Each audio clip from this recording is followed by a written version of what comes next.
उत्तर प्रदेश में 9 सीटों पर उपचुनाव होने वाला है, जिसका प्रचार आज थम जाएगा। सीएम योगी आदित्यनाथ हो या फिर सपा प्रमुख अखिलेश यादव हो, सबने अपना पसीना बहाया है इन 9 सीटों पर। तो लगातार देखा जा रहा है कि नारे भी कई दिए जा रहे हैं, बटेंगे तो कटेंगे। वहीं अखिलेश यादव ने जुड़ेंगे तो जीतेंगे, इन कई नारों के साथ जो है इन 9 सीटों पर प्रचार किया है।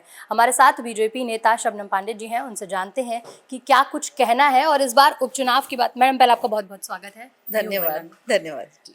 उपचुनाव की 9 सीटों जो 9 सीटें हैं उत्तर प्रदेश की, उन पर उपचुनाव होना है और आज आखिरी दिन है प्रचार का। 20 तारीख को मतदान है। कौन किस पर भारी है?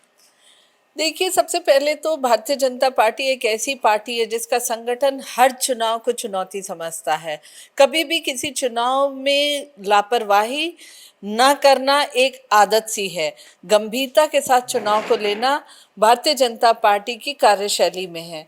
तो हम 9 के 9 सीट जीतेंगे। लोकसभा चुनाव में जो नतीजे आए हैं उसके बाद माना जा रहा है कि लिटमस टेस्ट की तरह इन चुनावों को माना जा रहा है, क्योंकि अखिलेश यादव जो हैं वो लगातार चुनावी रैलियां कर रहे हैं और ये जता रहे हैं कि जिस तरीके से लोकसभा में उन्होंने जीत हासिल की थी कई सीटों पर, इस बार भी वो जो है बीजेपी को हार का मुंह दिखाएंगे। देखिए, मुझे लगता है कि कहीं ना कहीं वो एक भ्रम की स्थिति में है कि वो चुनाव जीतेंगे।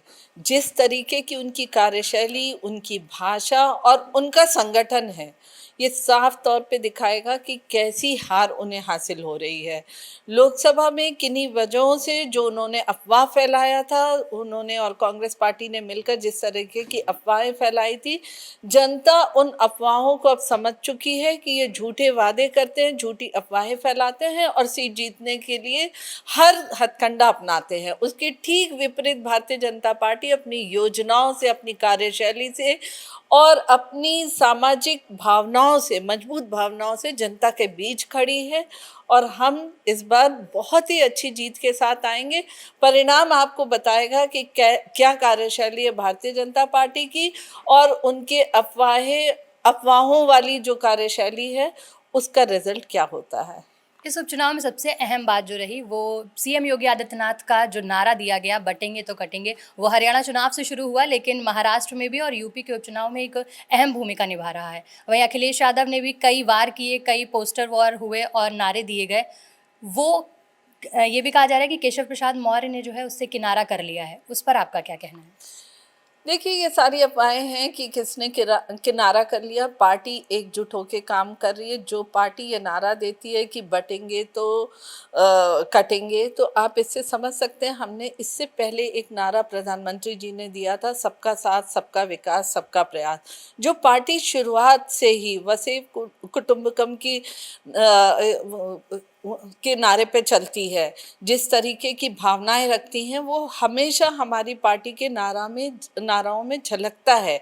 और उसके बावजूद भी अगर कोई ये कहता है कि इस नारे में कमजोरी है, तो निश्चित तौर पे हरियाणा में भी आपने देखा।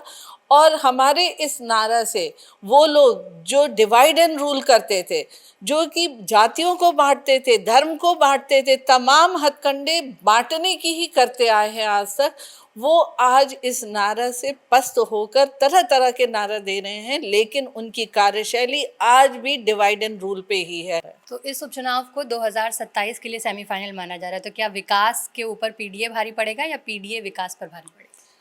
देखिए, विकास निश्चित तौर पे भारी पड़ेगा, क्योंकि जो विकास हमने किया है उसकी वही वजह ऐसी है कि इन्हें तरह तरह की अफवाहें फैलाना पड़ता है। बार बार विपक्ष को ये कहना पड़ता है कि संविधान खतरे में है, तमाम चीज़ें इन्होंने हर हथकंडे अपना लिए, पर विकास का कोई जोड़ नहीं। तो इस बार के उपचुनावों में विकास जो है वो पीडीए पर भारी पड़ेगा, लेकिन देखने वाली बात होगी कि 23 नवंबर को जो नतीजे आएंगे उनमें क्या कुछ खास होने वाला है।